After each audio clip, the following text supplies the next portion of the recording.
ഒരു ശബ്ദം. ചേച്ചി യോഗ ചെയ്തതാ, തലചുറ്റി വീണു. തോന്നി അതങ്ങനെ വരൂ, അതങ്ങനെ സംഭവിക്കൂ. ശീർഷാസനം ചെയ്തതാ.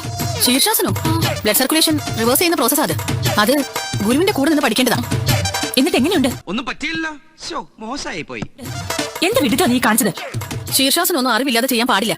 യോഗ വീക്കിലി വായിച്ച് ചെയ്യേണ്ടതുമല്ല. എന്തൊരു നീചനാണ്.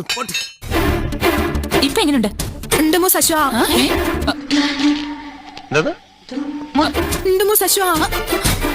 എന്താ ഇവിടെ പറയുന്നത്? ഒന്നും മനസ്സിലാവുന്നില്ലല്ലോ. Hello, testing. ഇതൊക്കെയാണല്ലോ.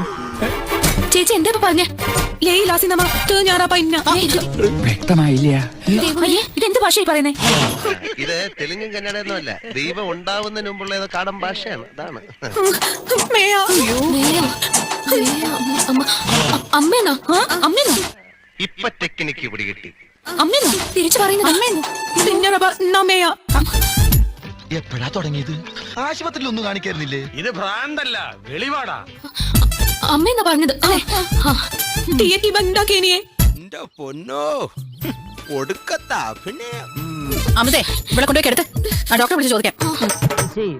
എന്റെ മാന നിലനിർത്താനെങ്കിലും അവരെ രക്ഷിക്കണം. ഞാൻ വാക്ക് കൊടുത്തു പോയി. ഞാനൊരു പാവം കോടീശ്വരനാണ് ഡോക്ടർ. പക്ഷേ മോനെ അമ്മയാ. എന്താ ഈ യോഗ പഠനം? ഓർമ്മിപ്പിക്കല്ലേ പൊന്നെ.